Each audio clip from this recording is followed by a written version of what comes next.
우리는 지난 1편을 통해 하나님이 원하시는 용서가 무엇인지에 대해 살펴보았습니다. 여러분, 하나님 우리에게 바라시는 용서가 무엇입니까?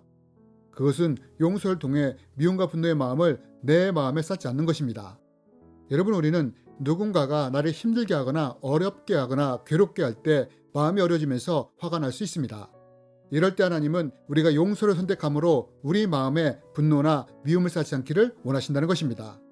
그리고 우리는 지난 1편에서 이러한 것을 예수님을 통해 살펴보았습니다. 여러분, 사람들은 예수님을 십자가에 못 박았습니다. 그러면서 예수님을 비난하고 모욕하고 정죄했습니다.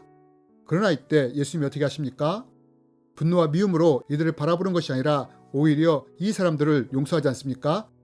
여러분, 하나님이 우리에게 바라시는 용서는 나를 힘들게 하는 그 사람의 태도나 자세와 상관없이 내가 용서를 선택함으로 그 사람에 대한 미움이나 분노, 증오를 내 마음에 심지 않기를 원하신다는 것입니다. 여러분, 이것이 바로 하나님이 우리에게 바라시는 용서의 1단계의 모습입니다. 그렇다면 여러분, 하나님이 우리에게 바라시는 용서의 2단계는 무엇일까요? 우리는 요셉을 통해 이것을 찾아볼 수 있습니다. 여러분, 우리는 요셉이 총리가 되었을 때 온 지면 위에 기근이 닥친 것을 압니다. 이로 인해 어떤 일이 일어났습니까? 사람들에게 먹을 것이 없어지게 됩니다. 그리고 결국 요셉의 형제들도 곡식을 구하기 위해 애국까지 오게 됩니다. 그리고 여기서 요셉을 만나게 됩니다. 하지만 이들은 요셉을 알아보지 못합니다. 왜냐하면 요셉이 애굽인의 모습을 하고 있었기 때문입니다. 그러면서 이때 요셉은 자기를 밝히지 않으면서 형제들에게 특이한 행동을 합니다. 어떻게 합니까? 자기 형제들을 정탐꾼으로 몰아버리는 것입니다. 그리고 또 어떻게 합니까? 그 형제들을 감옥에 가둬버립니다. 그러면 요셉은 형제들에게 이렇게 한 것일까요? 그것은 자기를 팔아버린 형제들에 대한 분노와 원망 때문이었고, 또한 믿었던 형제들의 배신으로 인한 불신 때문이었습니다. 여러분, 요셉이 이 형제들 때문에 얼마나 고생을 했습니까? 저는 오래전에 요셉의 이야기를 다룬 영화를 본 적이 있습니다. 그 영화에서 이런 장면이 나옵니다. 요셉이 보디발의 노예로 팔립니다. 하지만 애굽과 가나안의 언어가 달랐기 때문에 요셉이 제대로 알아듣지 못해 실수를 합니다. 그때 노예 관리자가 이걸 보더니 어떻게 했느냐? 요셉에게 오더니 가지고 있던 작대기로 개 패듯이 패기 시작합니다. 여러분, 당시 애굽 사람들은 거의 상체를 드러내놓고 살지 않았습니까? 작대기로 맨살을 사정없이 내리치니 얼마나 아팠겠습니까? 요셉이 고통을 이기지 못하고 쓰러지자 또 어떻게 했느냐? 요셉의 얼굴을 발로 짓이기며 다음에 제대로 못하면 죽여버리겠다고 합니다. 여러분, 이것이 요셉이 겪어야 했던 노예의 삶이었습니다. 그렇다면 여러분, 요셉이 누구 때문에 이런 고생을 했습니까? 바로 형제들 때문 아닙니까? 그런데 그 형제들이 지금 자기 눈앞에 나타난 것입니다. 요셉이 그 형제를 보는 순간 형제들에 대한 원망과 불신이 올라온 것입니다. 그래서 이들을 정탐꾼으로 몰아 감옥에까지 가둬버린 것입니다. 그러나 여러분, 우리가 여기서 주목해야 할 것이 있습니다. 그것이 무엇이냐? 우리는 18절을 통해 요셉의 대성을 볼 수 있다는 것입니다. 여러분, 성경은 말합니다. 사흘 만에 요셉이 그들에게 이르되 나는 하나님을 경외하노니 너희는 이같이 하여 생명을 보존하라. 여러분, 요셉은 형제들을 감옥에 가두었습니다. 하지만 사흘 만에 어떻게 했다고 합니까? 이들을 풀어줍니다. 그러면서 한 말이 무엇입니까? 나는 하나님을 경외한다고 하면서 생명을 보존할 방법을 알려주지 않습니까? 그럼 여러분, 왜 요셉은 사흘 만에 이들을 풀어준 걸까요? 여러분, 요셉은 형제들을 만나자마자 과거의 고통이 떠오르면서 형제들에 대한 불신과 함께 이들을 감옥에 가둬버렸습니다. 그러나 요셉은 하나님을 경외하는 사람이었습니다. 그 3일 동안 하나님 앞에서 씨름을 한 것입니다. 그러면서 형제들에 대한 원망, 부정적인 감정과 씨름을 하면서 다 내려놓은 것입니다. 여러분, 우리가 여기서 보아야 할 것은 형제들은 변한 것이 없는데도 요셉은 이들에 대한 용서를 시작했다는 것입니다. 요셉은 형제들에 대한 원망과 미움의 감정을 다 내려놓은 것입니다. 여러분, 이것이 하나님이 우리에게 바라시는 용서의 모습인 것입니다. 그런데 여러분, 문제는 요셉에게 아직 해결되지 않은 또 다른 문제가 있었다는 것입니다. 그것이 무엇이냐? 여전히 요셉에게는 형제들에 대한 불신감이 남아있었다는 것입니다.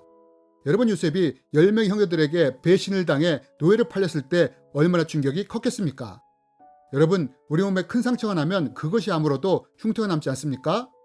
이렇듯 요셉에게는 불신의 흉터가 남아있었다는 것입니다. 이로 인해 요셉이 계속해서 형제들을 시험하는 행동이 나타나지 않습니까? 그렇지만 어느 순간 이것마저도 회복되고 치유되게 됩니다. 언제 어떻게 회복됩니까? 창세기 44장에 보면 이것이 나옵니다. 형제들이 다시 곡식을 사기 위해 애굽에 옵니다. 이때 요셉의 친동생인 베냐민을 데리고 옵니다. 그러나 요셉이 이 베냐민을 애굽에 두고 형제들만 돌아가라고 합니다. 그런데 이때 유다가 요셉에게 뭐라고 말합니까? 아버지가 요셉을 잃고 베냐민을 의지하여 살아가는데 그 아이를 두고 갈 수 없다고 말합니다. 차라리 그 아이를 대신하여 자신이 종이 될 테니 그 아이만은 보내달라고 간청을 합니다. 유다가 베냐민을 대신하여 기꺼이 희생하고자 한 것입니다. 여러분, 요셉이 이런 유다의 희생을 보면서 어떻게 됩니까? 마음에 있던 불신의 벽이 다 녹아내리지 않습니까? 이러면서 요셉이 자기를 형제들에게 드러내지 않습니까? 여러분, 하나님이 원하시는 용서의 두 번째 단계가 무엇이냐? 첫 번째 단계가 나를 힘들게 하는 사람이 어떠하든 상관없이 내 마음에 미움과 분노와 증오를 쌓지 않는 단계라면, 두 번째 단계는 틀어졌던 관계를 회복하는 단계입니다. 물론 우리가 여기서 기억해야 할 것은 이 용서의 두 번째 단계는 될 수도 있고 안 될 수도 있다는 것입니다.